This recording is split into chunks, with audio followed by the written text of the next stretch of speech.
So what are some of the things y'all usually look for in a dating relationship and a partner? Anybody want to share? Honesty. That's great. Caring. That's good. Trust. That's really big, isn't it? Anybody else? Kindness. Somebody can take let's eat or eat or not just outside. Yeah, that's very important. Very important. So it looks like y'all are looking for the right things in a relationship. A lot of times we know that 8 out of 10 girls who have been physically abused in their dating relationship continue to date their abuser. Do you know why somebody would date somebody that is not good to them and does not treat them with trust and honesty and love? Financial reasons. That is huge. A lot of the women that come into our shelter are with their partner because that's their baby daddy, or they support them financially. They pay for daycare, they pay for diapers, they pay for their food. So that's huge. Financial reasons is one of the reasons we stay. What about if you're if you're a teenager? Why would you stay in a dating relationship then if you know they're not treating you the way they're supposed to? Because they don't know what their love is. Good answers. Anybody else? They're scared of how they're reacting to Another good answer. A lot of times we see that if someone tries to break up with the person that they're with, they'll either threaten to hurt themselves, hurt you, or your family members. So you'd rather just stay with them, right? Because you don't want them to hurt themselves because you care about them. You don't want them to hurt your family members because they have nothing to do with a dating relationship.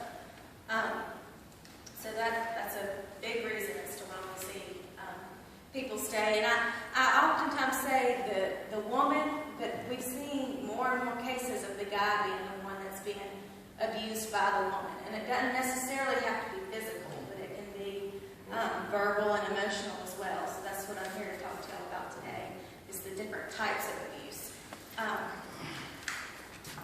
So I said it doesn't just have to be physical abuse. So what are some other types of abuse you think happen in dating relationships?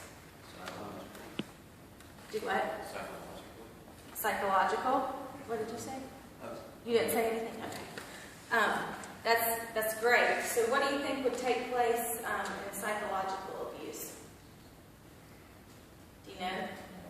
No? Okay. So that's a lot like what we call emotional and verbal abuse, when somebody's giving you constant put-downs. Why do you continue to wear that? I told you that makes you look fat. Why do you hang out with them? They're such a bad influence. They're never building you up. They're always tearing you down and telling you what you're doing wrong. They're never encouraging you in any way.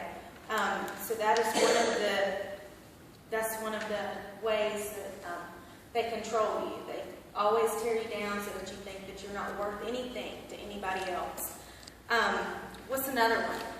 Can someone think of another one that you might use if you're trying to control someone? What are some tactics you think that you might use in a relationship?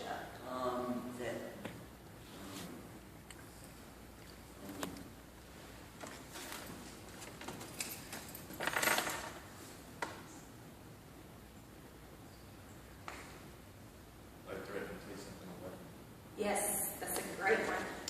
So threats, that's huge in a dating relationship.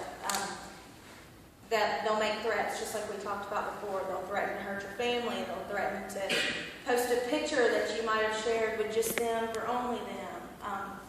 They may threaten to, call the police or tell them that you're crazy or that you stole something that was theirs when you left the house because y'all were breaking up. So threats, that's huge. Another one that we see is minimizing and denying and blaming you or blaming their partner. They never take responsibility for their actions. It's always someone else's fault. Baby, if you just didn't make me so mad, if you just would have listened to what I was saying, I wouldn't have shoved you against the wall, or I wouldn't have broke your cell phone. So these are all some of the things that we see. They never take responsibility for their actions. It's always somebody else's fault. Do y'all see that happening? I see it all the time. Yeah. All the time. And it's hard.